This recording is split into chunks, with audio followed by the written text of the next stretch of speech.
Sziasztok! Köszöntök mindenkit az Optikai Magazin podcastjében. Azért gyűltünk ma itt össze, hogy az Optika Hungary 2025-ös eseményéről beszélgessünk egy kicsikét. Én Varga Zsófia vagyok, én fogom moderálni ezt a mai beszélgetést, és itt vannak velem a beszélgetőtársaim. Elsőként bemutatom nektek Bakos Katát, aki szövegíró. Ő az, aki talán a legtöbben úgy ismertek, hogy az optikák szocialöse.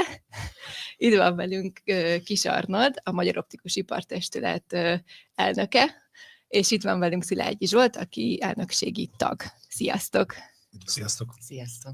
Mielőtt belevágnánk így a sűrűjébe, meséljétek el nekem, hogy mi volt a legjobb pillanatotok az idei Optika Hungaryn Tihanyban. Kezdjem én? Bárki kezdheti. Magánszemélyként egyértelműen a Steigerwald Krisztiánnak az előadása.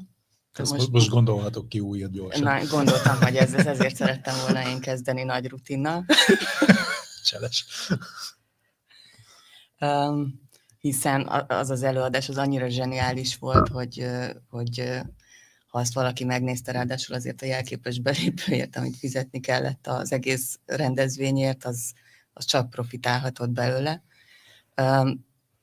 Mint a kommunikációban dolgozóként pedig nem tudok kiemelni egy momentumot, mert alapvetően az volt az egész élményem, hogy nagyon gördülékenyen működött az egész rendezvény, tehát össze volt rakva annyira, hogy ott már nem volt semmiféle megakadás, és így a fogaskerekek szépen őröltek egymás mellett, és ez így igazából sok rendezvénnyel a hátam mögött ez nagyon jó élmény tud lenni, amikor valami ennyire gördülékenyen történik meg már a helyszínen, és nincsenek elakadások, fennakadások, SOS tűzoltások, BCZ forgatókönyvek.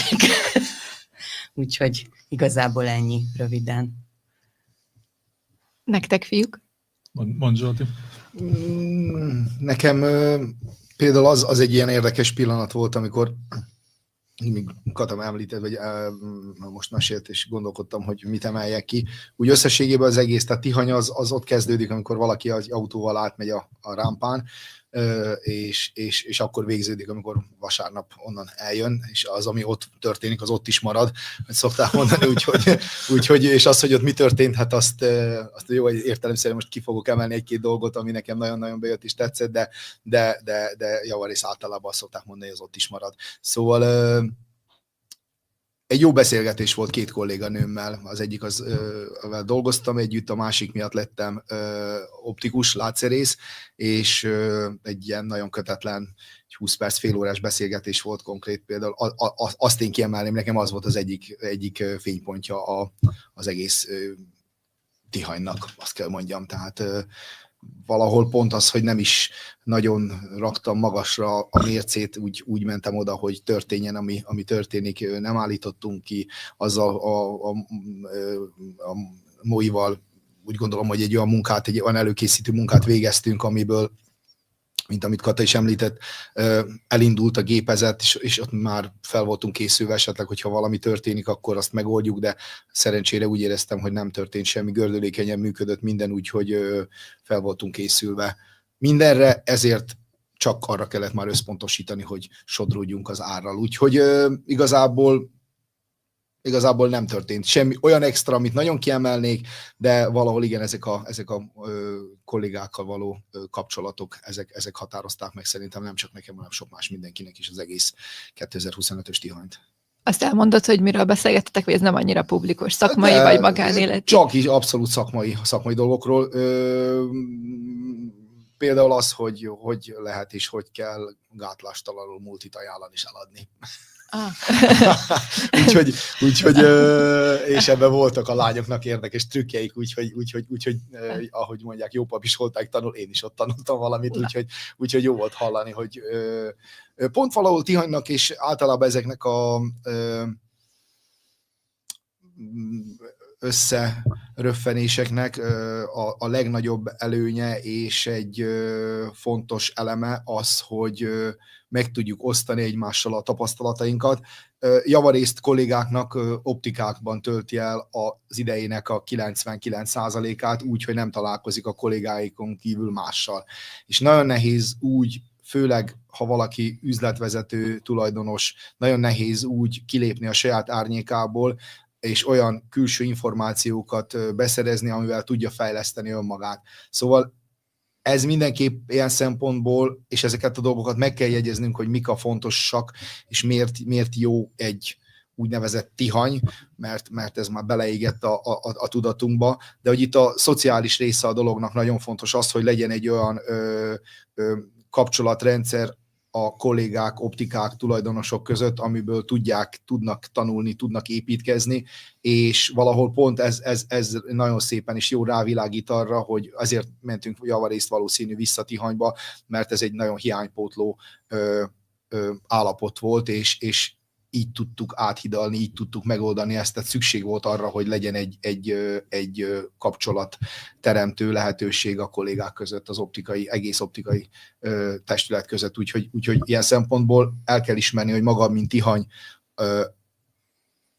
egy értető eleme van, és nem akarok nagyon komolyan mélyen fogalmazni, de egy értető eleme van, azok konkrét mi vagyunk, kollégák, és a kollégiális viszony, tehát a mi kapcsolatrendszerünk egymás között. Ez az, ami meghatározza nagyjából, és ez egy nagyon-nagyon nagy kincs, amin szerintem, hogyha jó rakjuk össze és dolgozunk, akkor ez hosszú távon mindenféleképp egy nagyon jó eleme lesz az egész magyar optikus társadalomnak. De ezzel mindenképp foglalkoznunk kell, mert ez egy olyan kincs, amit most jelen pillanatban láttuk, hogy ez sokat ér. Egyértelmű. Arnold? Én ugye leírtam egyik beszámoló cikkembe, vagyis a beszámoló cikkembe leírtam az 5 kedvenc momentumomat így a 2025-ös Optika Hungarin, ami például kiemelkedője volt a Steigerwald Krisztiánnak a előadásának, és egyébként az is, hogy milyen flottul ment a szervezés, hogy milyen jól összeállt egyébként az ebből merítkeztem ebből a cikkben. Nincsenek önálló gondolataim. Igen, tehát, hogy ott azért kiemeltem egy jó pár pillanatot, amit szerintem így szakmai szempontból nagyon-nagyon értékesnek tartok.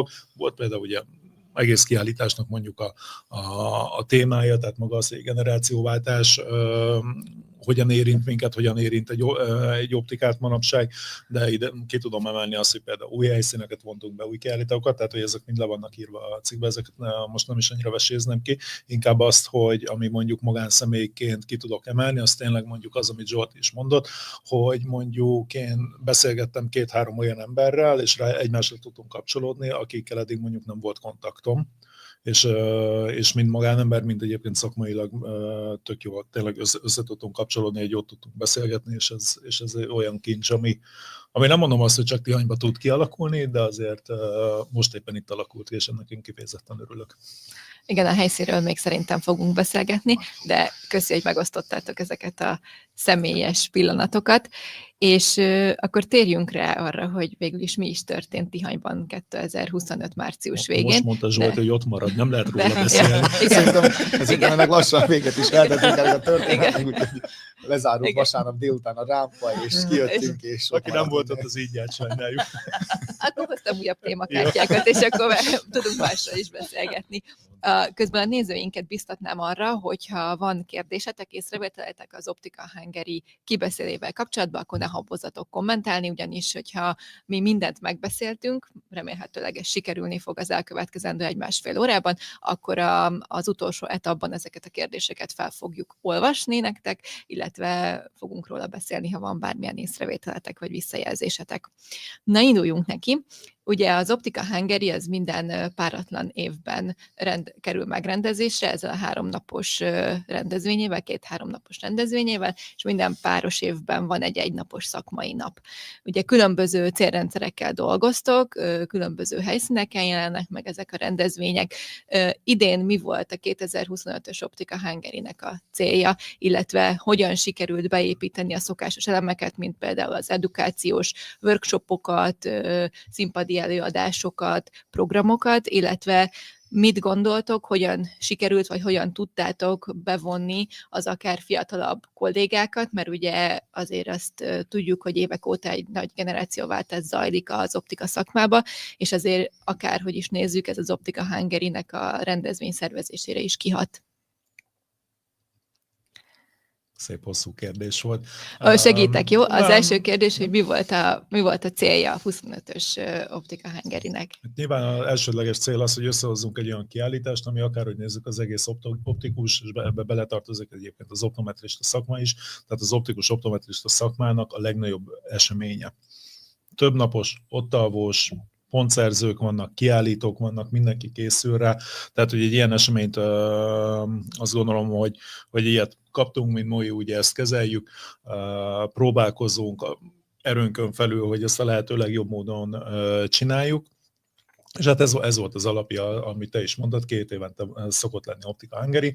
Mi ezt általában azért meg szoktuk beszélni mondjuk a nagykert tagokkal, mert akárhogy nézzük, ők azok, akik ezt a kiállítást finanszírozzák, hát minden évben Optika Hungary után, illetve hát most nem csak Optika Hungary után, hanem ugye kisebb kiállítása, hogy említetted például, ami legutóbb tavaly millenárison volt, ott is leültünk velük, átbeszélni azt, hogy hogyan tovább, ki mit látott, csinálunk nyilván elégedettségi felmérést, megmutatjuk nekik, és közösen együtt határozzuk meg azt a mi javaslatunk alapján, hogy merre menjünk tovább.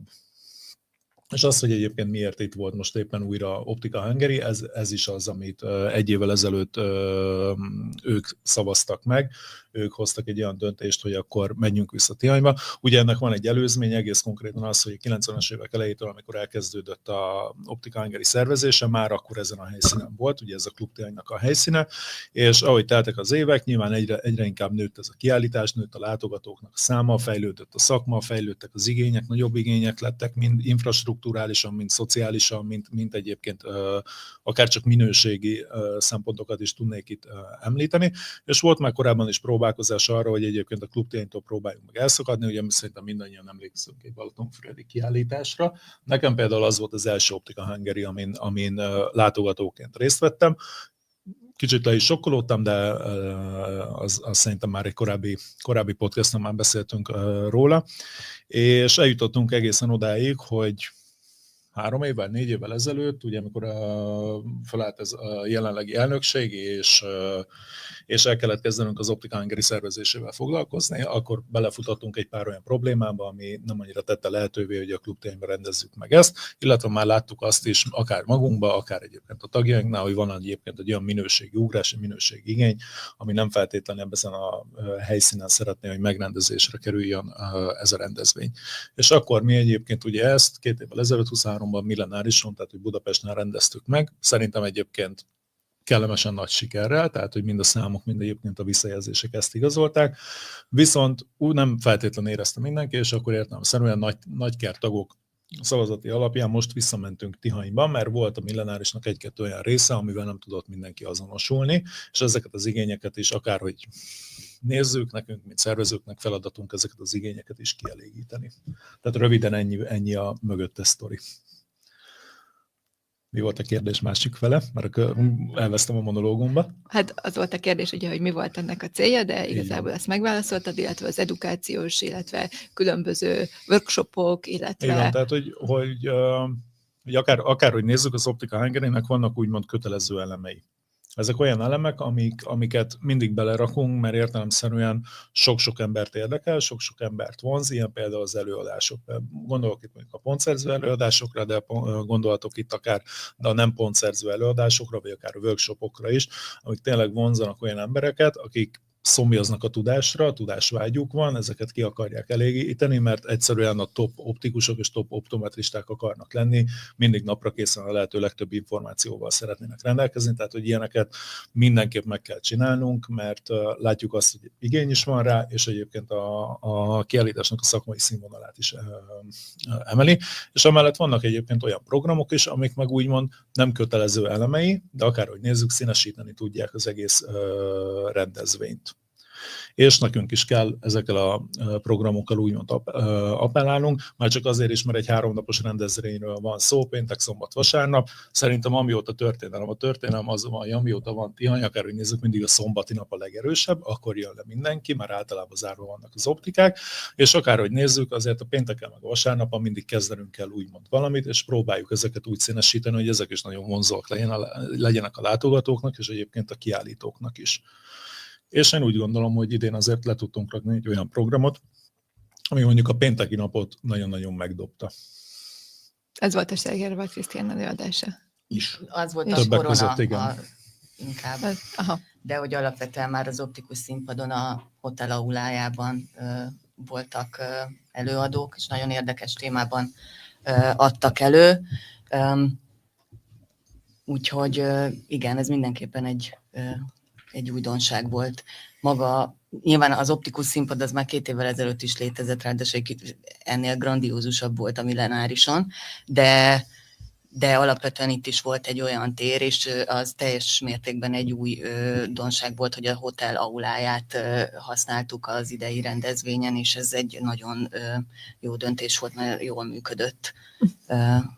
Ez például az, hogy a hotel aulát bevontuk, hogyha például valamelyik legközelebb klubtihany területén lesz mondjuk Optika Hungary, vagy bármilyen nemű kiállítás, az hotelnak az alulját meg kell tartani, be kell vonni például, mint kiállítás helyszín. Ha jól tudom, eddig erre még nem volt példa a korábbi években, vagy legalábbis azóta, mióta én járok erre a rendezvényre. De látszik, hogy van rá igény, és akik ott voltak, ott állítottak ki, azok hihetetlen pozitív élményekről számoltak be, akár már csak pénteken, szombaton, de később is azért a rendezvény végén.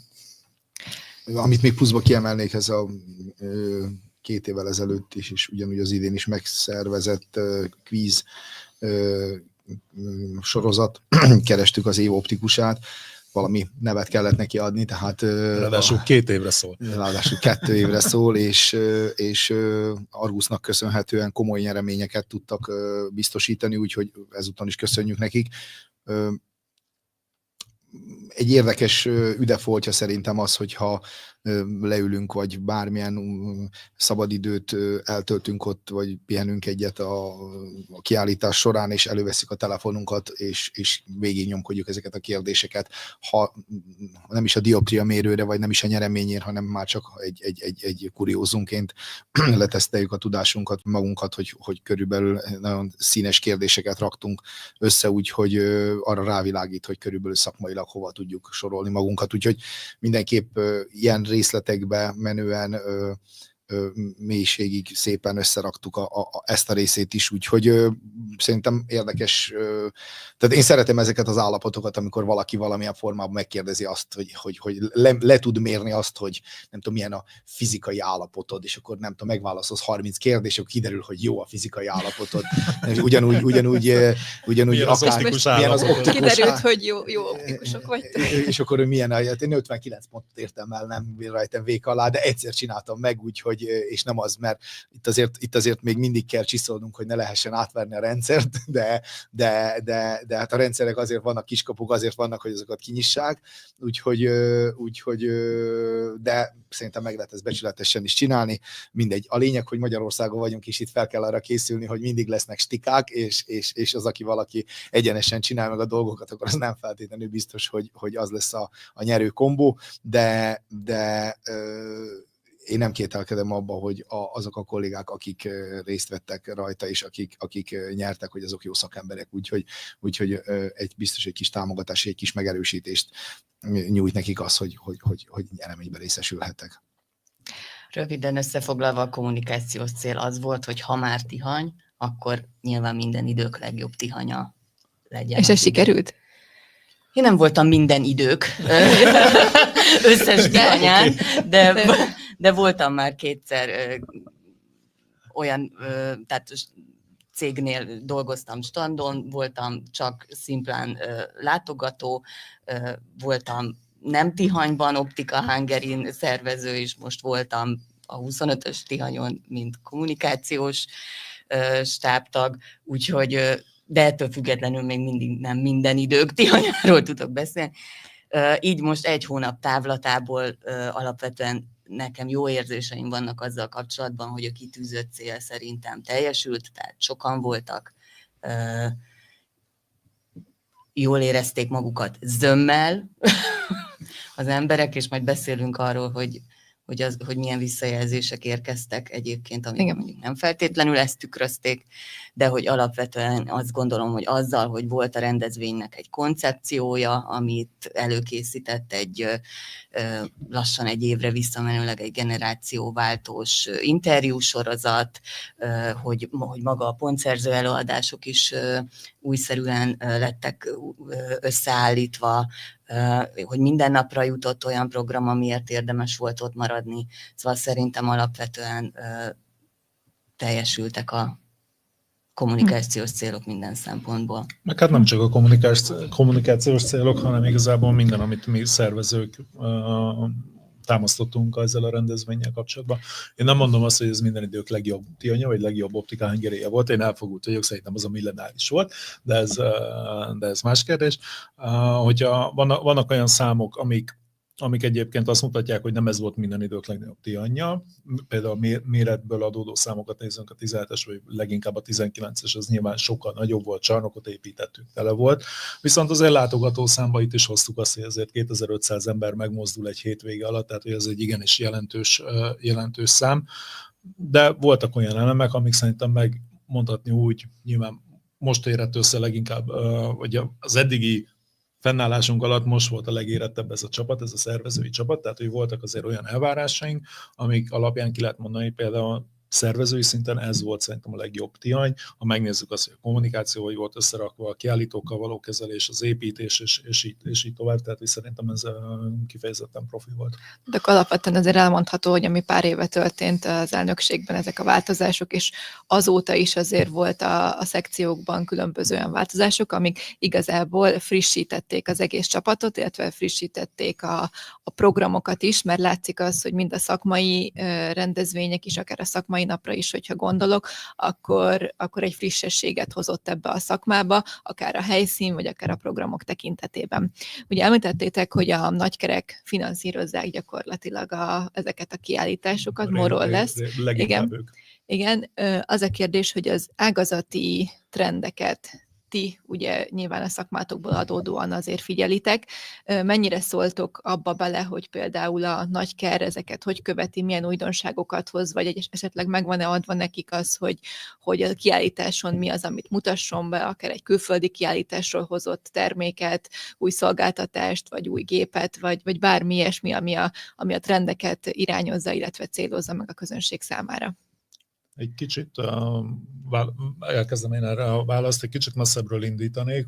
Szerencsére a nagykereknek nem kell ilyet mondani, már csak azért sem, mert ők látják egyébként, hogy mik zajlanak. Tehát, hogy megnézzük a környező országokat, hogy ott milyen nemzetközi kiállítások vannak, vagy nemzeti kiállítások vannak, gondolok itt a Optára, gondolok itt a szlovén kiállításra, osztrákoknál nem is tudom, hogy van-e még egyáltalán kiállítás, de például ide vetjük a román kiállítást is, tehát, hogy a környező országokban milyen kiállítások vannak, akárhogy nézzük, mindegyik töpörödik össze, egyre kevésbé lesz jelentős, az üzletkötők járják folyamatosan az utakat, tehát hogy nincs feltétlenül erre szükség, viszont akárhogy nézzük, megnézve azt, hogy 19-ben, sőt még akár 21-ben a Covid idején, vagy akár 2 évvel ezelőtt a millenárison, meg most egyébként mi mit tudunk felmutatni, vagy az mint Magyarország, Optika Hungary, optika szakma mit tud felmutatni, az régiós szinten kiemelkedő. És innentől kezdve lehet azt látni, hogy ezzel a nagykerek és a kiállítók is tisztában vannak, és iszonyatosan oda teszik magukat. Milyen standokat építenek, hogy néznek ki, hogy készülnek egy ilyenre, és ez megmutatkozik abban is például, hogy milyen termékeket fognak bemutatni.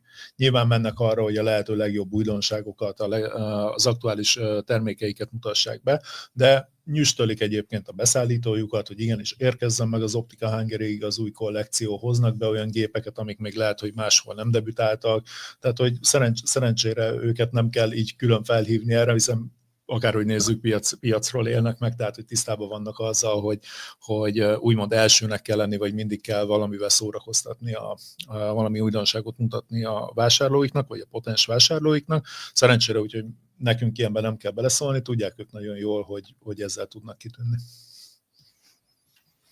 Azt tenném hozzá, tehát, hogy a mi felelősségünk egészen visszamegy félig meddig a gyártókig, és itt a gyártók esetében a kínaiakra, vagy akár európai, olasz, kelet-német keretgyártókra gondolok. Tehát, hogy ha egy adott stílus, tehát egy adott végfelhasználónak a szemüvegét vesszük alapul, akkor az hány szűrőn kell, hogy keresztül menjen ahhoz, hogy eljusson hozzá 4-5. És az a 4-5 szűrő, az mind lefarag abból abból a kreativitásból, abból a színvilágból, abból a dizájnból, abból az elemi erőből, ami gyakorlatilag egy gyártónál mondjuk egy 1000 darabos kollekcióról beszélünk, az mire odaír egy optikába, az 20 darabra csökken le körülbelül, vagy 40. És az a 40 darabból tud választani a végfelhasználó, tehát hogy itt mindannyiunknak van egy nagyon, mondhatni, hogy komoly közös feladata, hogy amennyire lehet próbáljuk meg színesíteni a palettát, tehát a nagykereskedők is, és most jelen pillanatban szerintem azok a nagykereskedők a legjobbak és a legszámottevőbbek, akik merész kollekcióval állnak elő. Tény, hogy a klasszikus fazonokat, klasszikus formákat, anyagfelhasználásokat, azokat nem lehet csak úgy félretenni, de mindenképp háttérbe szorul, mert én is meg tudom erősíteni konkrét, amióta az optika működik 15 évek, azon az én környékemen, környezetemben egy generáció kihalt. Tehát, hogy azok az idősebb hölgyek, urak, azok gyakorlatilag már nem igénylik azokat a klasszikus STK kereteket, és ebből adódóan hova nyitunk, hova kezdjük el irányítani, milyen irányba fogjuk elkezdeni prezentálni, vagy tálalni nekik azokat az új kollekciókat, új divatokat, új dizájnokat, új színeket, az egész visszamegy a gyártókig, hogy a gyártók mit ajánlanak, a gyártóktól mit válogatnak le a nagykereskedők, azok a nagykereskedők nekünk mit hoznak el, és abból mi mit veszünk meg, és utána pedig mit fog meg kiválasztani egy darabot a végfelhasználó. Tehát, hogy maga a kiállításon lévő termékek, meg dizájnok, azok szerintem nagyon-nagyon magas szintet és magas színvonalat képviseltek. Volt egy pár külföldi kiállító is, aki pont egy ilyen kollekcióval jött ki, ami hihetetlen színes volt, és nagyon jó design világot képviselt. Úgyhogy, de ez még mindig azt gondolom, hogy egy átlag olasz, vagy akár német, mert német egy másik dizájn azzal, hogy ők világosabb színűek, kókák, tehát ők inkább kevésbé karakteresebb darabokat, ha csak egy részét nézzük, ha általánosítva nézzük, akkor a maga az egész dizájnt, ugyanúgy dánok, svédek, tehát ezek a dizájnok általában világosabb anyagokat, vékonyabb anyaghasználatot használnak a kreatív részében, amíg az olasz vagy a spanyol, ők pedig sokkal erősebb, karakteresebb darabokat, mert a fekete haj, sötétebb bőrszín az elbír kb. Mindent. Szóval ebből adódóan azt látom, hogy nagyon jó az irány, jó fele haladtak tehát a divat része, tehát a kínálat része az jó fele halad, de még mindig egy picit lehetne nyitottabb, mindig egy kicsit kockáztathat. Tehát mi is kockáztatunk az optikákban akkor, hogy most én mint optikusként próbálom mondani, én is kockáztatok akkor, amikor megveszek egy olyan keretet, amit nem tudom, hogy mikor fogok eladni. De például nem feltétlenül az veszem meg, hogy a kirakatba kirakjam. Tehát, hogyha ott van, és az a keret elad másik 3 keretet, mert egy annyira erős karakteres, hogy felteszi valaki, felpróbálja, de nem veszi meg, mert nem meri. De legalább egy picit belebújt abba a bőrbe, hogy felvette egy fehér-fekete nagy műanyag keretet, és megpróbálta. És hogyha ezek az ilyen plusz gesztusok megvannak, akkor azt gondolom, hogy a nagykereskedő is, ugyanúgy az optikus is, aki megbevállalta ezt a kreatív részt, az elrugaszkodott az általánostól, és kockáztatott egy picit. Úgyhogy mindenképp a fejlődésnek az a része, nem feltétlenül, tehát a fejlődés részében mindenképp benne van az, hogy egyedi kreatív színvilágot használjunk. Tehát ez mindenféleképp fontos, és ezt elsődlegesen a nagykereskedők fogják nekünk tudni prezentálni. Pont azért kérdezem, mert ugye nagy felelőssége van a nagykereskedőnek, ugyanis mivel ugye a táplálékláncnak gyakorlatilag a legvégén ott van a végfelhasználó, tehát ugye itt felmerül az a kérdés is, hogy a nagykerek vajon milyen sűrűséggel, vagy milyen sokszor kérdezik meg adott esetben az optikát, aki mondjuk gyűjti a visszajelzéseket a saját vevőitől, hogy úgy gyakorlatilag egy kicsit személyre szabottabban tudja kialakítani a saját portékáját, hogy minél eladhatóbb legyen, vagy illetve minél jobban törekedve arra, hogy az egyedi igényeit a vásárlóinak kiszolgálja. És most itt arra gondolok, hogy akár különböző színű, mintájú, kicsit akár extrémebb, vagy pont, hogy visszafogottabb formákat gyűjtsön. egy jó nagy kereskedő inkább azt gondolom, hogy a statisztikákat, a számokat nézi, tehát hogy mik azok a keretek, mik azok a fazonok, mik azok a formák, amik régiónként mennek. Tehát, hogy más megy keleten, más megy nyugaton, más megy délen is, más megy Pesten. Tehát, hogy ezekből ő le tud vonni egy olyan statisztikát. Ezeket biztos tudatosan csinálja minden nagy kereskedő, de pont ez, hogy ha mód van, akkor oda mellé tegyenek még egy pár olyan kreatív darabot abban a régióba, abból a leszűrt információból, amivel egy picit elvetik a súlyukat, amivel egy picit akár kockáztatnak. És szerintem ezek biztos, hogy egy olyan fejlődés irányt fognak eredményezni, mutatni, ami most jelen pillanatban egy hosszú távú gondolkodás miatt, egy új generáció miatt 2025-öt írunk, elengedhetetlen elemei az optikában való vásárlásnak. Tehát addig, amíg online ez az egész egy kattintással és egy fényképpel feldobható és átcsatornázható, egyáltalán nem kell készleten, hogy legyen, addig egy optikában, amiről most mi beszélünk, szerintem ott kézzelfogható fizikai állapotban ott kell, hogy legyen a nagykernél is, és az optikában is, és azért ennek van egy ára. Abszolút. Bármely szegletét nézzük meg, így az optika szakmának akár nagykereskedőt, akár gyártót, akár optikát, kiskereskedőt, akár egyébként végfelhasználók, de igaz az egyébként a kiállítás szervezőkre is, tehát a MOI-ra is. Elengedhetetlen az, hogy legyen egy olyan része a tevékenységének, kínálatának, ami formál. Nem csak kiszolgál, hanem formál. Az, hogy egyébként ez milyen arányban van összerakva, az már csak azon múlik, hogy mennyire bevállalós. Mi szerintem Optika Hungary tekintetében mondjuk 2 évvel ezelőtt extrém bevállalósak voltunk, most azért nagyobb részben jelent meg a kiszolgálás, erre volt egy igény, de azért most is volt jó pár olyan eleme a kiállításnak, a szervezésnek, ami azért maximálisan formált. Lassan rákanyarodunk az elégedettségi felmérésnek az eredményeire. Azt mondjátok meg, hogy ti ott személyesen milyen visszajelzéseket kaptatok, akár a programról, szervezésről, helyszínről, kajáról, parkolásról, bármiről. Azért dobálom be ezeket a címszavakat, mert leginkább ezek voltak olyan visszajelzések, akár írások, amiből majd fel fogok olvasni egy párat, ami vagy nagyon jó volt, vagy nem annyira jó, vagy inkább egy fejlesztendő területnek volt apostrofálva. Mondhattok jót is, rosszat is, bármit. Hát úgy is fogunk róla beszélni. Hozzám egyébként viszonylag ott a helyszínen viszonylag kevés visszajelzés érkezett. Én azért ott rohangáltam, mint pók a falon leginkább. Elfutottál a visszajelzéseket. Kommunikációsként menekülök attól, hogy valakivel beszélgetnek. Nem, ez viccelek. De hát mondjuk az étellel kapcsolatban azért engem is megtaláltak, hogy ez... Te, mint főszakács. Tehát én, mint főszakács, hogy mit gondolok erről, és hát nyilván csak megerősíteni tudom én is azt, hogy ugyanazt gondoltam, amit azok, akik hát nem adtak 5 csillagos értékelést a 4 csillag superior szálloda konyhájának, és akkor én még nem is vagyok, nem étkezem gluténmentesen, vegánul, és semmiféle érzékenységem sincsen, hogyha bármelyik cipőben jártam, akkor valószínűleg 3 napon keresztül a falat kapartam volna az éhségtől, vagy a Tihanyban található Brunch nevű brancsúszóáromban költöttem volna el a pénzt. Én nem akartam nekik reklámot csinálni, de egy isteni jó hely. Nem hiszem, hogy reklám lesz ez.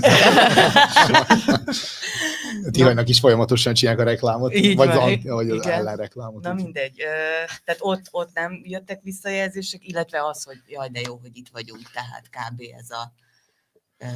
Mármint, hogy jaj, de végre ide értünk, vagy pedig azért, nem, hogy milyen jó, hogy itt vagyunk, és együtt vagyunk, és hogy itt vagyunk Tihanyban, és átadjuk magunkat a kiállítás flójának, tehát, hogy de így talán a kaján kívül ott helyben nem jött hozzám visszajelzés.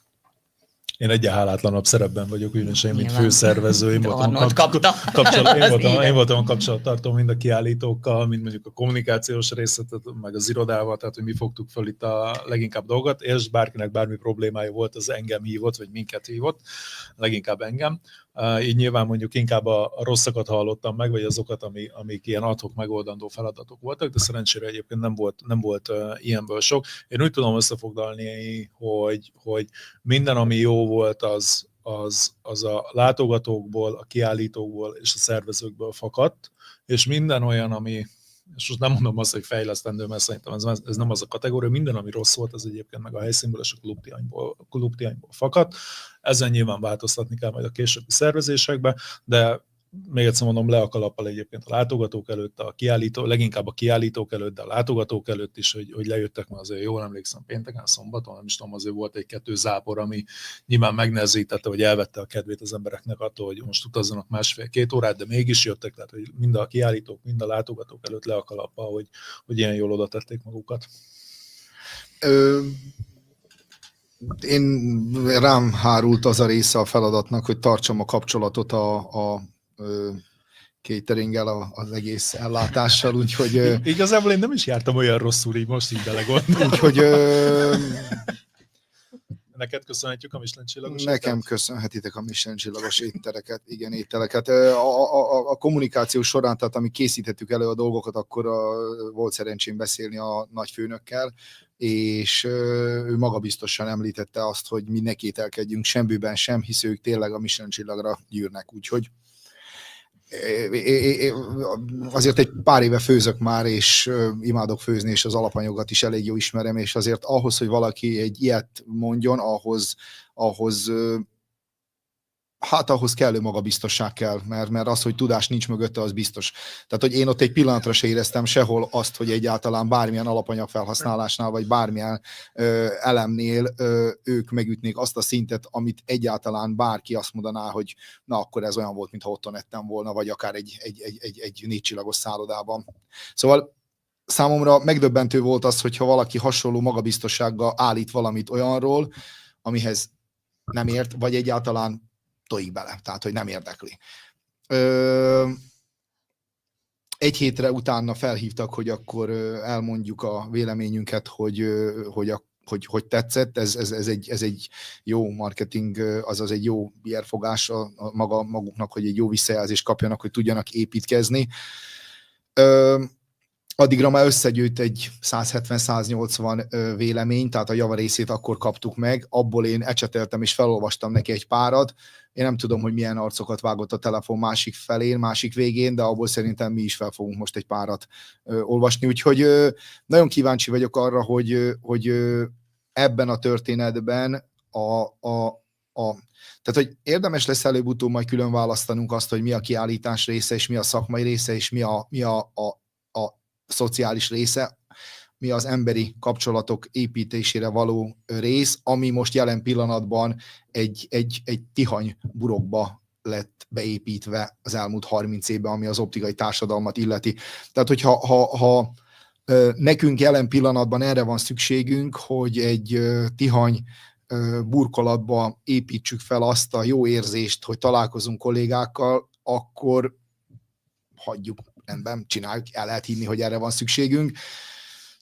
Szerintem rengeteg gyönyörű, csodás hely van Magyarországon, ahol én ugyanúgy tudnék beszélgetni a kolléganőkkel dolgokról, ahol ugyanúgy jó esne a gin tonic, ahol még akár jobban esne a péntek, akár a szombatesti buli. Szóval én azt gondolom, hogy lehet, hogy mint ahogy próbálkozásunk eredményeként 2 budapesti kiállítást lehoztunk, én azt gondolom, hogy érdemesen elgondolkodni azon, hogy melyik a fontosabb út, mert mind a kettő, tehát ez tényleg egy általános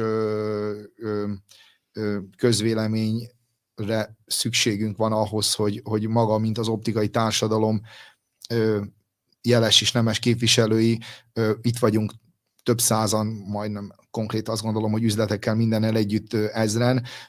Ha mindenki egy picit is segítene abba, és elmondaná a véleményét, hogy milyen irányba induljunk el, akkor azt én szerintem megköszönném hosszabb távon, mert így ez ebben formában, hosszú távon szerintem nem egy ideális irány. Hát meg ennél mindenkinek nagyobb minőségi igénye van saját magára, az optikára, a beszállítóira. Nézzük meg például azt, hogy mondjuk nagykerek lencsegyártó, főleg mondjuk lencsegyártó, kontaktlencsesek, de igaz az egyébként a keretesekre is, hova viszik el, hova rendeznek partner találkozókat. Van olyan, aki a Balatonpartjára, de hogy olyan helyen, ahol így tátva marad a szád, mind az infrastruktúrától, mind a kajától, mind ahogy kiszolgálnak, hogy tudják, hogy hogyan kell bánni a vevőkkel. Én bármennyire is beletaposok most egy-két embernek a lelkébe, a klubtényben ezt nem tudják. Tehát, hogy a kajánál csúcsosodik ki a leginkább ez, de van mellette pár másik olyan dolog, ahol így fogod a fejed, hogy ennél minden minőségibb, bárhova mész az országba, és mégis egyébként elkérik a Budapest-Pozsonyi úti árszínvonalakat, vagy a várban lévő árszínvonalakat, holott egyébként amit nyújtanak, az így a tizeden nincs annak. Tehát nekem, bocsánat, az, hogy a vegán részre odarakják a dino falatkákat a húsvébből, az egy diszonáns dolog. Az, hogy amit ebédre felszolgálnak, meggyes pitét, azt estére 4-be fölvágják, és az a desszert, tehát, hogy nem akarok 4 napig ugyanazt tenni. Az, hogy a csicseri borsó nincs megfőzve, és utána azt kiemelem neki, és hát ők annyira jó akarták csinálni, hogy gyakorlatilag nyert csicseri borsót főztek meg, és gőzöltek meg, és nem konzervből csinálták. De mondom, csak annyit kellett volna, hogy megkóstoljátok. És erre már nem tudod mit mondani. Szóval... Nyilván vannak olyan dolgok, ahol látszik, hogy ők is igyekeznek, ők is változtatnak, igen, jóval több pincér volt, jóval több helyen volt egyébként kiszolgálás, de mégis, amit nyújtanak, ott szerintem az egész optika szakma társadalom, az jóval magasabb igényeket támaszt. De pont ez a baj, magára, hogy nem feltétlen támasztanak ilyen igényeket, mert ugye nyilván a jéghegy csúcsa az, hogy a kaja, meg hogy mi történt a hotelben, viszont azért, ahogy ti is mondjátok, hogy nektek is az igényszintetek azért máshol van, mert más lencsegyártó partner, nem tudom, luxushelyeken tart különböző üzleti találkozókat. Azért nézzük meg, hogy például az optika tulajdonosok is mennyire szeretnek luxusutazásokra elmenni, akár évente többször is. És ugye az egy színvonal, azzal ő dicsekszik, hogy itt járt, ott járt, mégis valahogy visszatérnek a nagyon jó kis retro Tihanyba, mert milyen jó az, de amúgy a másik oldalon meg ilyen kocsikkal járunk, olyan utazásokra megyünk, akkor most itt hol van az igazság? Nem tudjuk megmagyarázni. Ez szerintem egy olyan paradoxon, ami pontosan. Nem igen. Nem tudom lehet, hogy hogy mondjam, tehát a social felületekre jó az, hogy a pálmafák alatt, nem tudom, a luxus kis bungallókba ott vagyok, de amúgy a Tihanyhoz ragaszkodunk, a pókhálós, csótányos. Bungallónak bungalló. Hát nem tudom nekem. Én tényleg azért is említettem, azért én nagyon kíváncsi lennék arra, hogy ki mit gondol, mert mi valamilyen formában titeket képviselünk, és nagyon jó lenne látni azt, hogy mi az mert azt látjuk, hogy szociálisan, tehát az, hogy találkozunk kollégákkal, és egy helyen ott van mindenki, eddig rendben van, ez tiszta. 2 évente fussunk össze, évente, ha mód van, fussunk össze, találkozzunk, kocincsunk, beszéljük át a dolgokat, és ez az összetartó erő, ez annyira jó érzéssel tölt el, hogy nem konkurenciaként, nem ellenfélként tekintünk egymásra, hanem alig várjuk azt a pillanatot, hogy ott legyünk, és tényleg megveregessük egymás vállát, elmondja mindenki a tapasztalatát, tudását. Rengeteg szakmai dolog van benne, és rengeteg emberi dolog van a történetben, mivel nem nagy piacról van szó, így vagy úgy mindenkinek keresztezi az útját a másik életútja. És ez fantasztikus, ez tényleg nagyon-nagyon jó, borsodik a hátam bele. Tehát tényleg nagyon-nagyon jó érzés, mert az elmúlt 25 évben rengeteg olyan kollégával dolgoztam együtt, akik különböző helyeken vannak, és a szakma kiemelkedő arcai, jól csinálják a munkájukat, tanulóként voltak nálam többen, és ezt szerintem régiónként rengeteg optika mondhatja hasonló szinten magáról.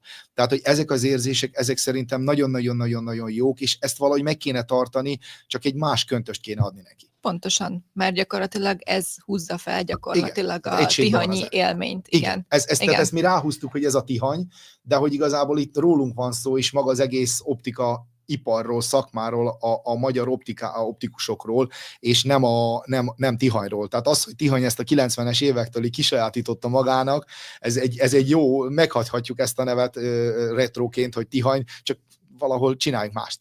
Igen. Alapvetően azt gondolom kicsit a partvonalról, hogy nagyon kevés olyan szakma van, ami ennyire innovatív, akár nemzetközi szinten is, de nyilván itt hazai szinten is. Tehát én azért több iparágnak dolgozom, nem csak optikáknak, vagy az optika szakmának, és én azt látom, hogy hihetetlen a fejlődés. Tehát én ezeken a rendezvényeken képes vagyok abszolút végfelhasználóként végigmenni a standokon, és nagyra nyílt, csodálkozó szemekkel tekinteni minden évben az újdonságokra, és tényleg zseniális, és esküszöm, a gyerekeimet is kezdem e felé rugdalni, hogy ez egy olyan szakma, akár az optikus, akár az optometrista, ami tényleg óriási távlatok vannak előttük, és hogy nagyon nagy jövője van az egésznek, zárójelbe zárva.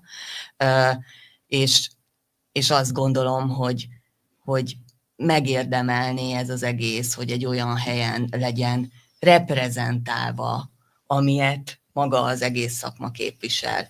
És Tihany Magyarország egyik legszebb települése, de azon belül a Klub Tihany az maga a retro.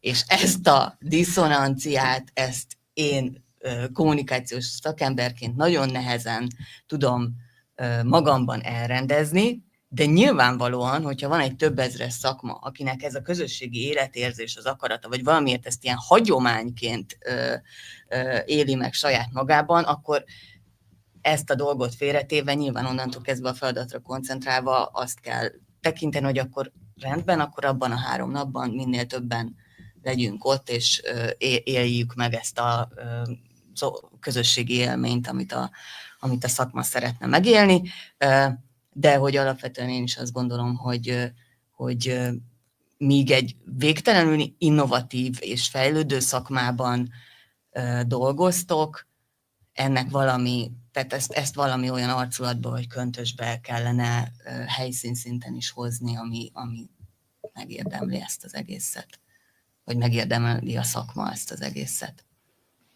Na most ezt így jól körülírtam. Igen, Jó abszolút. Igen. Mielőtt mindannyian berongáljuk magunkat, elmondod a elégedettségi felmérést. Persze, igen, ez lett volna a következő, jó.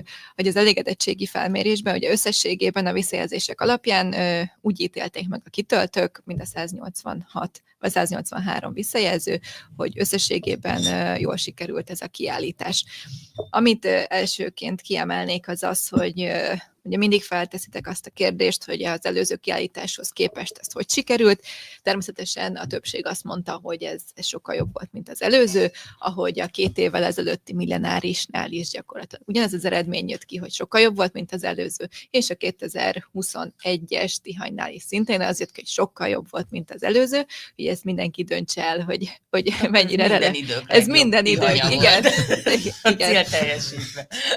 Ami szerintem egy nagyon érdekes és izgalmas kérdés. A nézőinknek mondom, hogy az elégedettségi felmérésnek az írásos változatát azt publikálni fogjuk a magazinnak az online hasábjain, úgyhogy ott majd láthatjátok a grafikonokat, illetve az egyéb ilyen érdekes vagy olyan kérdéseket, amiket most nem fogunk itt boncolgatni. Viszont ami érdekes, az a belépő ára, ugye ez is minden egyes kiállítás után egy kardinális kérdés, hogy reálisnak érezted az 1500-3000 forintos belépői díjat. Ha itt megengedtek egy apró gondolatot, hogy azért én szoktam járni, meg szerintem ti is különböző biznisz, vagy akár marketinges konferenciákra, ahol tudjuk, hogy a belépőjegyek hol kezdődnek, és általában nem 4, hanem leginkább 5 számjegyűek, onnan indulunk, és akkor ez szépen nődögél. Úgyhogy ez azért is egy érdekes kérdés, mert ugye itt most beszéltünk arról, hogy a helyszín, illetve az adottságok azok mit tudnak, tehát valóban nem feltétlenül feltételezi azt, hogy ehhez akár magasabb összeget el lehet kérni, de az én személyes véleményem az, hogy ennél azért talán többet lehet a szakmai előadások és a különböző programok miatt, akár Tihanyba kerül megrendezésre, akár nem Tihanyba ez a szakmai rendezvény. Igen. Tudom, hogy tudjuk-e, hogy mennyibe kerül egy mozijegy. Na hát igen, meg egy színházjegy, meg egy kávé itt a sarkon. És mi lett az eredmény? Kíváncsi vagyok. Reális. A kitöltők 85,2%-a reálisnak érezte, a 10% az soknak gondolta. Jó, de a reális az teljesen jó, tehát hogy akkor ez azt jelenti, hogy jó eltaláltuk, mert azt azért nem szabad feledni, hogy javarészt MOI tagokról van szó, tehát hogyha valaki például ott regisztrál és ott jelentkezik be, akkor ő már egy 3000-es tételt fizet. Tény, hogy a hotelszoba árához képest elenyésző, csak ezek azok az apró költségek, amiket utána még a bárban lévő italozás esténként, akkor az ebédjegyek, amit külön be kell, hogy regisztrálni, akkor a parkolói külön kell a Tihany a hotel miatt fizetni, az üzemanyag, akkor még esetleg 1-2 kollégát le kell, hogy hívjon.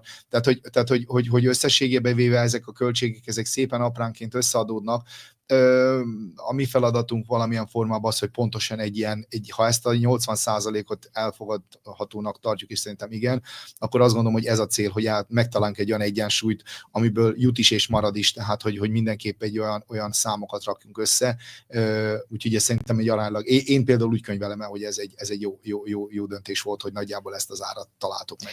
Nekem azért volt egy kicsit érdekes ez, mert tényleg, hogy a belépőjegy az egy súlyt ad az egész rendezvénynek, és onnantól kezdve, tehát hogyha én elmegyek tényleg visszatérve egy üzleti konferenciára, és ott kifizetek 20-30-40 ezer forintot egy belépőre, akkor kicsit komolyabban veszem az egészet. Tehát, hogy igenis ott vagyok az előadásokon, igenis jegyzetelek, igenis visszaolvasom azokat, igenis aktív résztvevője vagyok akár a kerekasztal beszélgetéseknek, ha lehet a közönségből ebben részt venni. Tehát ezért kérdezem, tehát tényleg, amit Kata is mondta, tehát 1500-3000 forint az gyakorlatilag manapság egy kávé ára. Tehát, hogy akkor ára, igen, tehát, hogy ez, és nem azt mondom, hogy ez nem komolyan vehető, hanem, hogy nincsen súlya neki.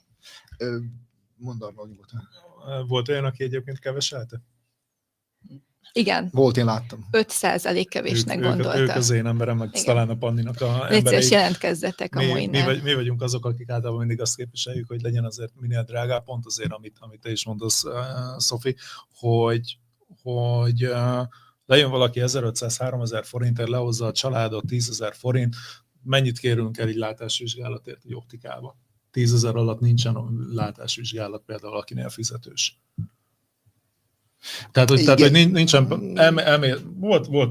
voltunk az elmúlt időszakban, Steiger volt Krisztián előadáson, mennyi volt a jegy? 14-9, 24-9, valami 20 körül. Tehát ugye azért elég jelentős. Itt meg gyakorlatilag 3 napig vagy te szórakoztatva. Abszolút. Igen, mellette ott van az, hogy el kell jutnod, benzint kell fizetni, és a többi, de azért például az ottani kaja, meg a szállás azért közelebb áll a fakultatív programhoz, mint a kötelező. Igen. Azt viszont nem felejtsük el, tehát, hogy arányaiba véve, hogy áll össze nagyjából maga az optikai társadalom. Tehát, hogy nagyon sok alkalmazott van, akik, ha megtették azt maguknak is azt a szívességet, hogy lejöjjönek és képezzék magukat, nézzenek körül, fejlesszék magukat, hogy ők saját büdzséből finanszírozták ezt, vagy pedig maga az üzlet, azaz a főnökség intézte nekik ezt az utat, az már részletkérdés, viszont ők teszik ki a nagy részét az optikai társadalomnak. Tehát, hogy azt azért valamilyen módon, tehát, hogy az üzlettulajdonosok, a nagykereskedők egy kis hányada ehhez képest, tehát, hogy az látogatók számát, hogyha megnézzük, nem tudom, hogy arra van esetleg statisztikánk vagy felmérésünk, azt lehet, hogy meg tudjuk csinálni egyszer, hogy lássuk azt, hogy milyen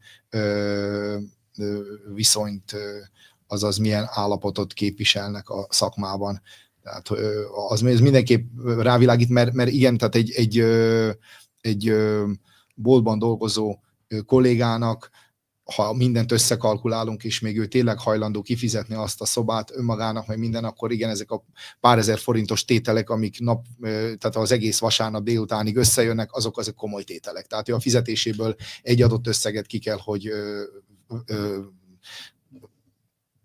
ki kell, hogy szeljen belőle az egész bevételéből, a havi bevételéből arra, hogy idézelbe edukálja magát. Oké, 2 évente még bele is kéne, hogy férjen, meg jó lenne, hogyha esetleg adott esetben az üzlet támogatná ebben, de ezt a részét is valamilyen módon meg érdemes figyelni. Persze, de én azt gondolom, hogy azért az, hogy magunkat fejlesztjük, meg edukáljuk, az, hogy 2 évente van egy ilyen nagyobb kiadás, akkor én azt gondolom, hogy arra fel lehet azért készülni, plusz szerintem az optika tulajdonos sok többsége szerintem ebbe szerepet vállal, illetve részt vállal és támogatja a saját dolgozóit, ugyanis az ő érdeke az, hogy ők is ott legyenek. Tehát, hogy én nem feltétlenül nyaralni is, hogyha elmegyünk, ott is ki kell fizetni a kocsit, a parkolást, a repülőt, a kaját, meg a mindent. Nyilván ez a saját, hogy mondjam, fejlődésünk nyaralása, hogyha lehet ilyet mondani. Plusz nincs minden hétvégén, vagy nincs minden hónapban, tehát, hogy én azt gondolom, hogy erre így lehet áldozni. Haladjunk tovább, mert... A kiállítás az menő lenne. Igen. Kicsit kiállítás sorozat. Nagyon igen. Minden esetre én szeretném megköszönni ennek az 5%-nak, aki azt mondta, hogy ez kevés, mert innentől kezdve tudunk rájuk hivatkozni. Egyértelmű. Reprezentatív. Nagyon örülünk ennek az 5%-nak. Én a 80-at képviselem, meg reálisnak mondtam. Mindenki akkor tud ezzel azonosulni. Jó. A másik 10%, hát Bocsánat, így jártatok. Volt egy kérdés, hogy szükségetek lett volna még több információ kiállítással kapcsolatban, és itt volt lehetőség arra, hogy többen megfogalmazzátok, hogy mivel kapcsolatban. Én ezeket végigolvastam, nem fogom őket felolvasgatni, viszont ezt mondom, akik hallgatják ezt, illetve majd vissza fogják hallgatni, legyetek szívesek figyelmesen elolvasni a kiküldött hírleveleket, Facebook posztokat és minden információkat, ugyanis a kiállítás előtt egy hónappal már hetente több alkalommal is megjelennek ezek az információk, és több esetben olyan dolgokra hivatkoztatok, illetve olyan dolgokat jegyeztetek meg, amik benne voltak ezekben a levelekben, illetve ezekben a posztokban. Ha pedig valami nem egyértelmű, akkor legyetek szívesek erről a szervezőket, vagy az adott felület, vagy az adott oldalnak írni, ugyanis válaszolni fog valaki Nincsen ezzel több kapcsolatban. kommunikációs csatorna, amit használni tudnánk, Igen. tehát még maximum TikTok videókban tudnám eltáncolni, hogy Igen. Azt megnézni. Igen, hogy de... Én még rá is hirdetnék. De gyakorlatilag itt olyan dolgok lettek felsorolva, amik mind benne voltak. Tehát én bevallom őszintén nem olvastam el mindet, de tudom, hogy amik itt felmerültek, mint tényezők, azokról biztos, hogy volt információ. Fél évvel a kiállítás előtt kezdődött a kommunikáció, Pontosan. nyilván akkor még nem heti rendszerességgel, de az esemény, illetve a Save the Date az megvolt 2024 őszén.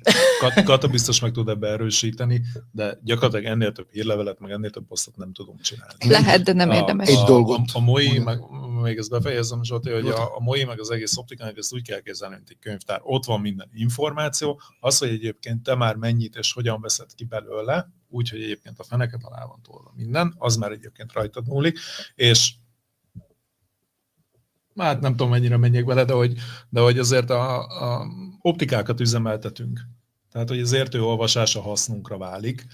Bocsánat, hogy ezt mondom, nincs a szervezőknek, a MOI-nak egyébként például arra kapacitása, hogy napi szinten az iroda megválaszoljon 15 olyan kérdést, ami az összes hírlevélben, az összes posztban benne van. Erre akartam kiukadni, tehát hogy valószínű, hogy ez vagy valami forró drótot, vagy valami olyan felületet érdemes lenne, mert tehát, hogy maga a mi szakmánk a legfiatalabbaktól a klasszik régi motorosokig, akik nagyon régóta, hál' Istennek itt vannak köztünk, és róják is csinálják a szakmát. Tehát ők például lehet, hogy maga ezeken a felületeken abba a formában nincsenek ott. Lehet, hogy nem tudja úgy megnyitni, lehet, hogy úgy nem találja meg, viszont a telefont, azt még a vezetékes telefont be tudja nyomkodni, viszont azt meg az iroda, például, ha jól emlékszem, akkor engem voltak egy pár, akik mondták, hogy hívt az irodát, nincs. Tehát, hogy azt jó lenne valamilyen módon esetleg átcsatornázni úgy, hogy arra tehát egy-két héttel a kiállítás előtt, hogy egy olyan irányba menjen el, aki gyakorlatilag fogadja a hívást, és alapokat beállítva, alapinformációkat. Tehát, hogy itt meg itt Vigyázz, mert tudom a telefonszámodat. Tehát, hogyha azt mondja, hogy kérek egy e-mail címet, mert e-mail címe viszont mindenkinek van már, és arra az e-mail címre elküldve az adatokat, amire szüksége van, gyakorlatilag egy ilyen csomagot összerakni az alapinformációkkal, azt kiküldeni. De ez történt, Zsolti. Kiment Tehát, hogy ez hetente hetente kétszer. Én ezt láttam, tehát én kifejezés. is benne voltam, de a sok információba is el lehet picit veszni. Tehát, hogy az információk áradata az nagyon-nagyon jó volt. Ne értsük fél egymást, tehát, hogy én láttam azt, hogy mi mit képviselünk, és végigvittem, tehát látom azt is nagyon jó, tényleg részletekbe belemenően, programleírásokkal, minden időzítve. De például, ha már 5-öt kell visszagörgetni azért, hogy megnézzem azt, hogy nem tudom, melyik kódon kell bejelentkezni a hotelbe, az már nem feltétlenül annyira kézenfekvő. Nekem igen, de valakinek lehet, hogy nem. Hát igen, csak hogy akkor ilyenkor szólunk egy fiatalabb kollégának, is, akkor vagy valakinek, hogy segítsen. Ha van ott. De értem, tehát, hogy ebben mindenféleképp úgy kell valahogy gondolkodni, hogy egy picit a mások fejével is. Szerintem, tehát amit Arnold mondott, az nagyon jó, az információ javarésze ott van, azt meg lehet esetleg, hogy kitűzzünk valami információkat, tehát a hotelregisztráció, regisztráció alapjáraton, tehát ezek legyenek valahol úgy kézenfekvő. Minden ilyen kiemelt kitűzött posztban volt a Facebookon, a profilban volt az Instagramon. De ezeket is tudni kell kezelni. Hát... Jó, szerintem ez az én veszőparipám, 2025 van, ilyenkor engem nem érdekel, hogy ki hány éves, de illik tudni kezelni a Facebookot, illetve ezeket a dolgokat, hogyha én valahova el akarok jutni, akkor azt megtalálni, ha nem, akkor kérek valakitől szerintem segítséget. És abszolút megértem, amit te is mondtál, Zsolt, csak bennünket, az a segítséget mi adjuk. Oké, csak hogy tényleg évek óta ez megy, és nehogy már a Facebook kezelése legyen a fő probléma, vagy egy digitális, hogy mondjam, hátrány, amit igazából akár tényleg egy unoka, vagy egy gyerek ezt meg tud oldani. Tehát, hogy ezt a részét teljes mértékben értem, ezért kell, vagy ha mód van, akkor amennyire lehet szertágazóan hasonló módon, mint most. Tehát, hogy ezt a részét, ezen sok mindent nem is kell változtatni, mert ez így nagyon jó volt, de ha mód van, akkor pontosan ezek apró pici részletekben, hogyha valamit egyáltalán tudunk fejlődni, vagy akarunk fejlődni, akkor ezeket tudjuk esetleg egy lehelletnyit emberibbé tenni, mert ez esetleg lehet segíthetne azon, hogy maga a regisztráció, vagy bármi más gördülékenyebben menjen. Alapvetően az információ áramlással a többség egyébként elégedett volt, illetve a kiállítók megjelenésével, szolgáltatásaival, illetve azzal, hogy milyen új termékeket hoztak el a kiállításra. A Klub Tihannyal, illetve a helyszín megközelíthetőségével szintén elégedettek voltak. Egyébként itt is milyen érdekes, hogy gyakorlatilag a 98,9%-a kérdőívet kitöltőknek autóval érkezett, tehát hogy a tömegközlekedés az abszolút nem jellemző, hogy ezzel érkeznek erre a kiállításra. Nem akarom megbántani a volánt meg a mávot, de kijelentetjük, hogy szezonon kívül gyakorlatilag nincs. Igen, meg a Tihanyba lejutni tömegközlekedéssel, én annak idején sok 10 évvel ezelőtt próbáltam, és mivel azóta sincsen túl jobb, sokkal jobb állapotban a tömegközlekedés, ezért valószínűleg ugyanolyan katasztrofális lenne. Hát igaz. Mert megkockáztathatnánk azt, különben beszéltünk arról, hogy Füredről indítsunk egy buszt, vagy bármilyen egy ilyen csodajáratot, ami felveszi a vasútállomásra érkezőeket, de nem láttuk. Hát vagy átfutunk. Egy alapjáraton, Ultra Balaton, tehát hogyha most valaki fut, akkor is futhat, úgyhogy csináljunk, húzzunk rá akkor egy valamilyen versenyt, aztán Füred Tihany. Ennyi. Jó. Ilyen jó kajáért én is futni. Az étel, meleg étel kínálat, illetve a büfé kínálata, ugye erről már beszéltünk, hogy ez abszolút ilyen... Erősíts meg, hogy azért a felmérés kitöltők is azért masszívan kritikálnak. Abszolút. A büfé kínálata az egy picit jobb volt, úgy ítélték meg a kitöltők, mint a Klub Tihanynak. Elnézést, de van egy személyes élményem. Sokat dolgoztam azon. Hogy papírpohárba vissza a sotevezérnek kávét? Nem, ez az én élményem. Nem, hanem hogy a kitöltök, de egy személyes élményem valamelyik reggelinél volt olyan, aki a pincértől elkérte valami ételnek, tehát az előző esti ételnek a receptjét, mert annyira íz lett neki. Na, tessék. Na. Úgyhogy de ettől függetlenül természetesen nyilvánvalóan. És a pincér tudta? Hát bement a konyhára, és elkérte. És tehát, hogy az étteremhez is érkeztek egyébként olyan visszajelzések, amik nem feltétlenül ezt mutatják, amit most így felolvasunk, csak hogy azt kell tudni, hogy hát tehát olyan nincsen, hogy valakinek, tehát hogy mindenki gyűlöli ezt, és mindenki szereti, hanem hogy hát ez ízlésről beszélgetünk megint. Láttam például Bencének a 14 éves borjúját, szerintem nem az a recept. Na minden, én tudom, hogy most direkt nem akarom elmondani, hogy minek a receptjét kértem. Én most már kíváncsi váltam. Annyit... Dinófalatkák. Annyit hadd tegyek hozzá, hogy egyik kollégánk, aki ágazatot váltott, és itt tolja szekeret már az optikai szakmában jó régóta. Előtte egy másik nagy cégnél, multinál volt, és mondja, hogy nagyon sok különböző rendezvényt szervezett Tihanyba, és hogy hihetetlen fejlődésen mentek keresztül. Hogyha ezt... Tehát maga a kajáknak a minőségével lehetletnyi kis kifogás, maga a sokszínűségével például nem. Tehát maga a saláta, bár szerintem az jó volt. A kajáknak a koncepciója az, amit úgy kitaláltak összességében véve, ha az jobban lett volna elkészítve, akkor azt kell, hogy mondjam, hogy azzal se úgy nem volt probléma. A reggeli az fantasztikusan jó volt. Azt ki kell emelni, hogy az egy általános hotel, 4 csillagos hotelhez mérten a reggelivel úgy nagyon nagy probléma nem volt. Tehát, hogy benne volt minden, ami kellett. Egy dolgot mindenképp ki kell emelni, és ez nagyon-nagyon fontos, hogy például nagyjából amikor megrohamozzák ilyen 7 óra, 8 óra környékén őket, akkor nagyjából ilyen 5-600 emberrel kell kalkulálni. Nincs az a konyha, aki 600 embert úgy ki tud szolgálni, pincérként, melegételként, akár csak pótolni az elfogyott adagokat. Erre nem lehet felkészülni. Bocsánat, de van. Akkor nem a Tihany, maradjunk annyiban, nem a klub Tihany. Egy dolgot még hadd mondjak, amivel nagyon nagy probléma volt, az maga az ebéd.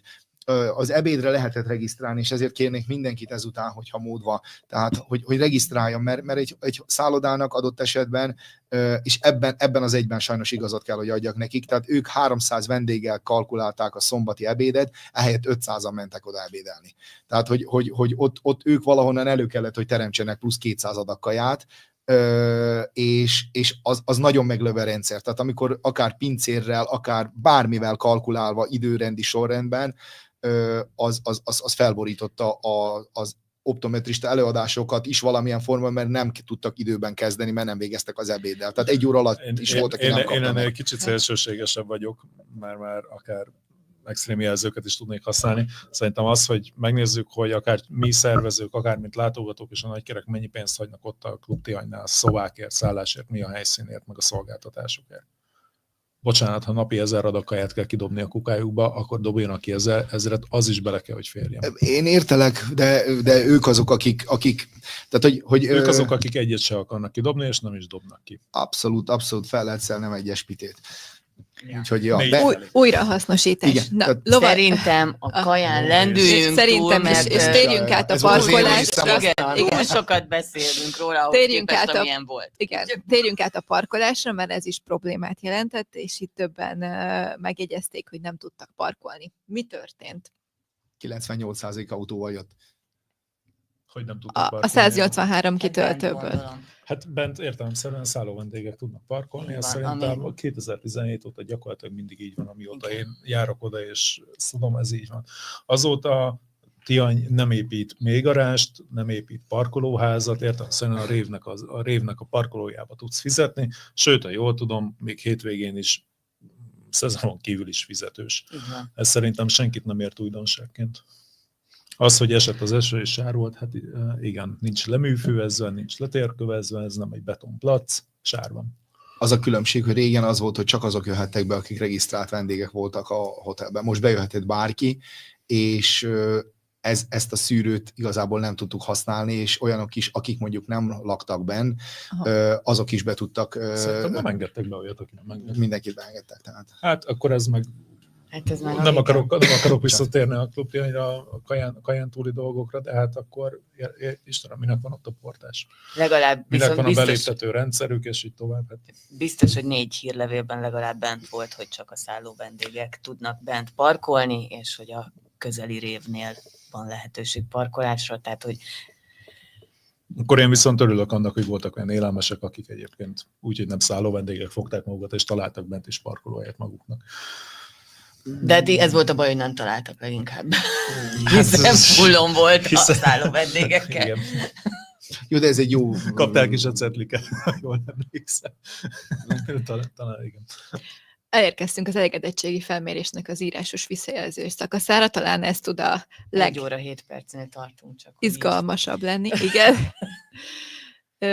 Jött egy ilyen visszajelzés, ha nem lenne olyan baromi drága, így többen tudnának kiállítani. Ez nyilván egy nagy kereskedő írta, nem? Egyértelműen, igen. Ha ingyen lenne, egész Európa itt állítanak ki. Erre minél olcsóbbra megyünk, értelemszerűen annál nagyobb tömeget érünk el. Az, hogy mi ezt mennyiből tudjuk kihozni, az egyébként meg van szavazható úgymond a nagykerekkel. Onnantól kezdve mindenki el tudja dönteni, hogy ki akar állítani, vagy sem. Volt egyébként ennél olcsóbb opció is, hogyha jól emlékszem, egész konkrétan a Millenáris, bár az február végére szólt volna, ez március végére szólt, ennek ennyi az ára, ezt ennyiből lehet kihozni. Azzal, hogy ezt a MOI rendezi meg, tehát hogy egy szakmai szervezet rendezi meg, alsó hangon fele annyi, de inkább harmad annyiba kerül, mint hogyha ezt piaci alapon egy cég rendezné meg. Mi ki szoktunk állítani, Midón, illetve a Szilmón is volt rá példa, sőt az Optin is voltunk kiállítás.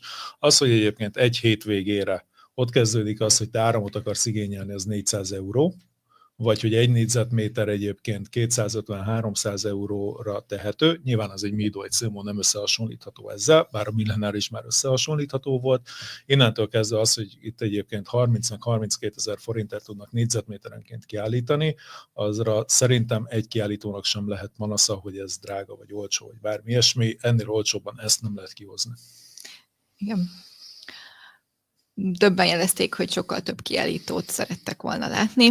Nyilván ez a hely adta lehetőségek, illetve a költségek miatt gondolom nem valósulhatott meg. Vagy... Nem, ezt konkrétan mi bemaximalizáltuk, tehát hogy mi, mint szervezők hoztunk egy olyan döntést, még tavaly májusban, júniusban, nem is tudom, Rolanddal együtt, hogy nem fogunk csarnokot építeni, ugyanis azzal, hogy csarnokot építettünk volna, még horrorabb négyzetméter árak jöttek volna ki. Értelemszerűen nem akarunk azokkal kitolni, akik alapból jöttek volna, vagy akik alapból megtelítik a rendelkezésre álló felületeinket, majd kiállítóhelyeket, ezért is vontuk be például a hotelnak az auláját, hogy mégis tudjunk azoknak a legkisebb cégeknek, vagy akiknek elég egy-két asztal, kiállítani, ők is jelen tudjanak lenni. Nem építettünk csarnokot, értelemszerűen ezáltal nem is volt akkora a kiállító tér, mint mondjuk csarnokot építettünk volna. Többen panaszkodtak még a csomagmegőrző blokkokra, esetleg, hogy hova rakják le a kabátokat, hova tudnak lepakolni, ezeket hiányolták. Ha jól emlékszem, ruhatár volt, csomagmegőrző nem volt, mint ahogy soha nem volt, föl kell venni következő rendezvénynek a Hát, hogy egy ilyen rendezvénynél nem lehet, az van, hogy a szobába ezek... tartják a csomagokat, vagy a kocsiba. Nyilván csak gyanítom, azok nem szálló vendégek voltak, vagy nem szálló vendég volt, aki ezt írta. Lehet, hogy őt például a Millenárisnak a ruhatára és csomagmegőrzője kényeztette el 2 éve, illetve 1 éve. A következő, ez egy 2 mondatos komment volt. Egy színpad jól jönne, ahol egész nap van esemény, és a kiállítók időpontonként bemutatkozhatnak, bemutathatnak, ajándékot sorsolnak, a szervezők interaktívan beszélgetnének. Egyébként unalmas volt standról standra lófrálni. Jó, tehát színpadunk volt, olyan rendezvényünk, ahol optikusok beszélgettek, kerekasztal beszélgetések voltak, ráadásul több helyen is. Az, hogy a kiállítók még a standjukat hagyják el, és egy külön színpadon, ahol egyébként nem a tömeg 90%-a van, mondják el a termékeiket, az szerintem egy életszerűtlen elvárás. Nehéz megszervezni, hogy időzítve, akár félórás sávokba adott esetben adott nagykereskedő pontosan ott legyen, és pontosan végezzen, a következő pontosan kezdjen. Olyan szempontból viszont lehet, hogy nem annyira rossz ötlet, mert ha valamit ki akar sorsolni, vagy valamit akar prezentálni kifele a látogatók irányába, akkor az lehet, hogy egy olyan kifele egy olyan cső lehet, amin direkt el tudja esetleg őket érni. Bocsánat, de erre van az alapítvány, illetve az ő tombolájuk, illetve jól tudom, azért egy-kettő cég mindig csinál saját privát nyereményjátékot, meg sorsolást, tehát hogy erre a cégeknek, kiállítóknak megvan a módja, akinek meg van olyan speciális gépe, vagy valamilyen speciális szolgáltatása, amit ő szeretne külön, tehát nem a színpadjukon bemutatni, erre van lehetőségük, és most is éltek ezzel, tehát az Erdélyi Gabi például a kontaktlencsével kapcsolatban tartott egy ilyen workshopot, a Máté István, meg a Szedő Gergő, meg ha jól emlékszem, az Algrosznak az egyik csodagépéről tartott egy konkrét bemutatót. Én még hadd tegyem hozzá, hogy amit talán még élőztünk is, streameltünk is, vagy nem fölvettük, de még nincsen, még nem publikáltuk. Az Esilux pedig ezzel a forgós dizájnfotós kombóval szintén bedobta magát az esti buliba. Tehát ha valakinek ilyen igénye van, hogy szeretné jobban prezentálni a termékét, vagy bármilyen nyereményjátékot szeretne megcsinálni, akkor az keressen bennünk, azokat meg fogjuk tudni jó eséllyel oldani. Többen jelezték, hogy szeretnék színvonalasabb helyszínre menni, mert hogy Tihany már nem annyira... Ezt nem értem. Ismétel meg légy. Eskü nem én írtam. Hogy nem is én. Mert ez a kiállítás nagyobb helyszínt igényel, illetve többen írták azt, hogy drága volt a négyzetméter ár, és ugye a kis kiállítók nem tudnak részt venni a kiállításokon, illetve a parkolás, illetve a kaja. És akkor volt még egy blokk, hogy bármi egyéb, amit meg szeretnének osztani a kitöltők a szervezőkkel. Jelezték azt, hogy a vasárnapi nyitvatartást nem tartják szükségesnek. Értelemszerűen itt a szombati bulira gondoltak, ahova érkezett több visszajelzés, hogy lehetne sztár vendég, illetve lehetne jobb DJ, mert a mostani DJ belebeszélt a buliba, és nem érezte, hogy mikor milyen számokat kell betenni. Ezt aláírom.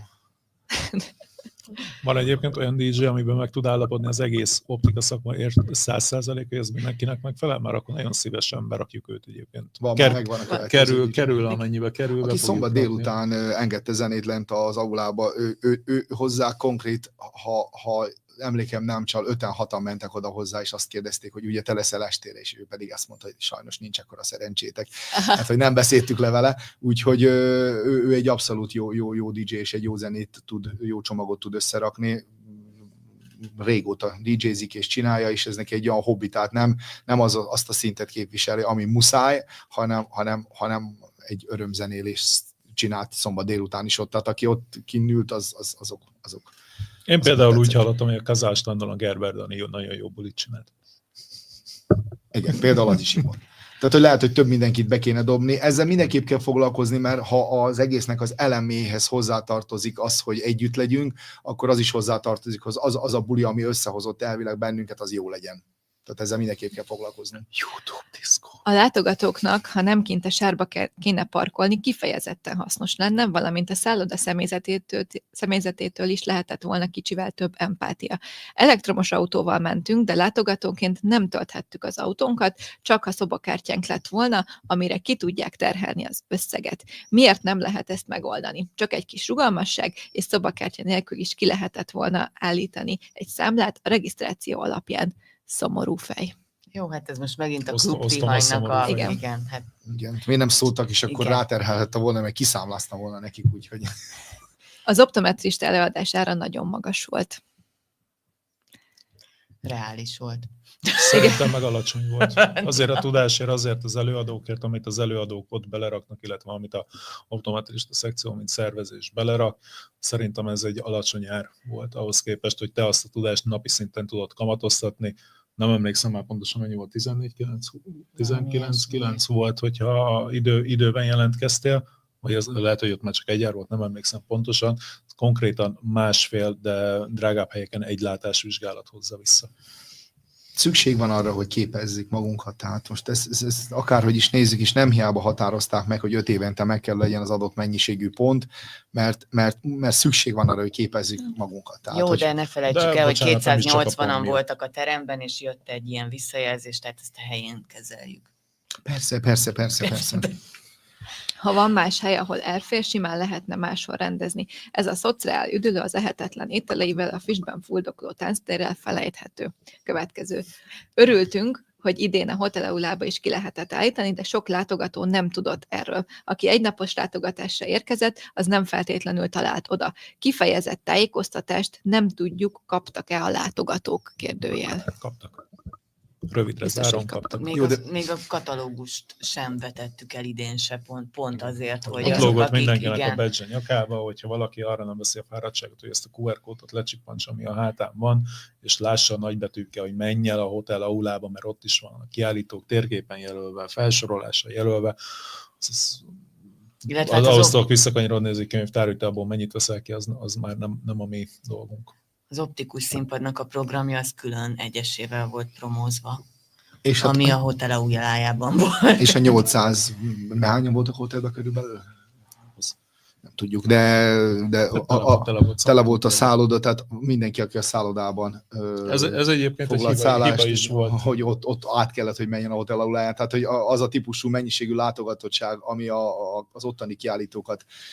Tudom, ez olyan írta, aki egyébként nem szálló vendég volt. Igen. Egyébként eszembe jutott most egy szervezői hiba, amit szerintem majd a következő szervezésnél kalkuláltunk vele, és úgy kell csinálni, méghozzá az, hogy a 3 recepciós, mikor egyszerre 600-800 szobából ki akarnak jelentkezni, azt nem tudja lemenedzselni 15-20 perc alatt, ami egyébként szerintem már az is sok lenne. Igen, úgyhogy nem kell megvárnunk 11 órási kezdéssel a optikus színpad programját, hanem 10-re be kell rakni, és olyan látogatott, hallgatott programot szerintem egy Optika Hungary sem tud felmutatni. Azért a szobából való kicsekkolás.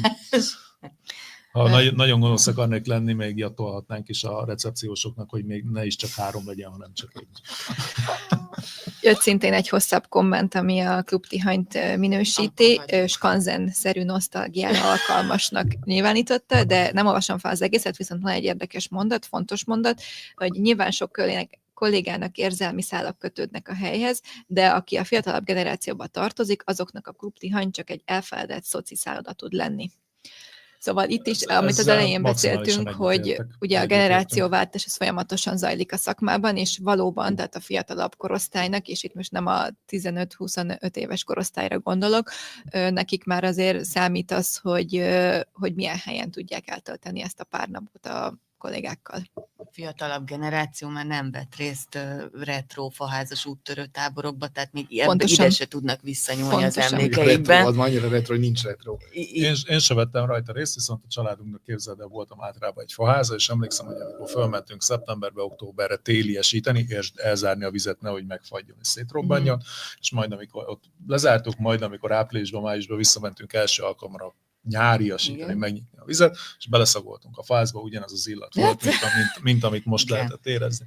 Az, hogy egyébként szociálisan mennyire fontos a szociális téma, azt mi is látjuk. Tehát, hogy nem véletlen van az, hogy a millenáris után ez vissza lett generálva ide klubteremben. Nyilván ez nem a kaja miatt, nem a fáz miatt akarod valaki visszamenni, hanem a szociális résznél. Ugyan megpróbáltunk a millenárisnál egyébként ott is nagy hangsúlyt fektetni, de be kell látni, hogy egyébként a szociális igény ennél jóval nagyobb. Hozzáteszem csak azért olyan szinten, hogy olyan helyen legyen, ahol ne legyen más opció onnan elmenni. Többen küldtek szívecskéket, ők már várják a következőt, akár már a következő hónapban. Valaki azt írta, hogy a pontszerző előadások színvonala nagyon jó volt, de nagyon unalmasnak és dagályosnak találta az előadókat, és hogy szeretnének gyorsabban több hasznos információt kapni ezen a képzésen. Most nincs itt az optometrista szekció, hogy ezt megvédje, de nyilván megtudnák. Szerintem fel van véve egyébként a pontszerzőknek a hanganyaga, ezt majd valamikor valamilyen formában publikálni fogjuk. Valaki Spotify-on, bárhol, YouTube-on hallgatja, be lehet állítani egyébként a másfélszeres lejátszást, jóval gyorsabban fog a végére érni. Igen. Alapvetően sokan megköszönték nektek a szervezést, úgyhogy összességében ebből az elégedettségi felmérésből az jön ki, hogy ez egy jól sikerült kiállítás volt, viszont nyilván vannak itt olyan dolgok, amiket esetleg még lehet fejleszteni, vagy egyébként máshogy csinálni, ahogy ti is ezt elmondtátok. És mi az az egy gondolat, amit mondjuk a jövőre nézve ti megfogalmaznátok, akár magatoknak, a következő kiállítások szervezőinek, vagy akár tényleg magatoknak, hogyha ti lesztek azok? Kínos csend. Rengeteget gondolkodtam ezen, tehát az elmúlt időszakomat ez a téma abszolút beterítette. Amit mindenképp figyelembe kell venni, az, amiről szerintem most és az elmúlt egy órában, és Arnold az előző gondolatmenetben is kiemelt, az a szociális része a történetnek. Tehát az a fontos kapcsolódási pont, de a kapcsolódási ponthoz hozzá kell tenni azt, hogy ahhoz, hogy együttműködjünk, és ahhoz, hogy egységként létezünk, ahhoz szükség van a fiatalokra is. Tehát szükség van minden generációra. És kérdés, hogy ki fog előbb engedni. Tehát, és tudjuk azt, hogy általában maga egy adott családban is, egy adott rendszerben is megvan, hogy kiadja a pénzt és kidiktál. Tehát a fiatalok, a gyerekek otthon megmondják, hogy hova menjünk nyaralni, mit csináljunk, és igazából ezt a család idősebbik része, a szülők azok pedig finanszírozzák. Valahol azt gondolnám reálisnak, hogy előbb-utóbb mindenképp muszáj lenne megújulnunk, és azért egy jó visszacsatolás az, hogy a millenárist, ahogy megszerveztük, ahogy összeraktuk, maga a kiállítás részével biztos, hogy nem volt probléma, maga a színhely, a színvonal az hozza azt az elvártat, amire azt gondolom, hogy ahhoz, hogy maga az optikus társadalom hosszú távon be tud rendezkedni, azt mindenképp adja, viszont tény, hogy hiányzott az átcsatolás, amiatt, mert Budapest. Viszont hozzá kell, hogy tegyem, tehát az, amit többször kiemeltünk, hogy a nagykereskedők kalkuláltak és említették, hogy mi mennyibe kerül. Tihanyba le kellett vinni az összfelszerelést, le kellett vinni a kollégáinkat, és ott kellett őket étkeztetni, altatni, etetni, itatni, mindent. Tehát ez olyan mennyiségű pluszköltséget jelentett egy nagykereskedői cég számára, tehát nem a négyzetméter ár volt szerintem úgy összességében véve, ha belekalkulálunk drága, hanem maga azok a pluszköltségek, amik egyszerűen abból adódtak, hogy ez egy külsős helyszínre lett kiszervezve.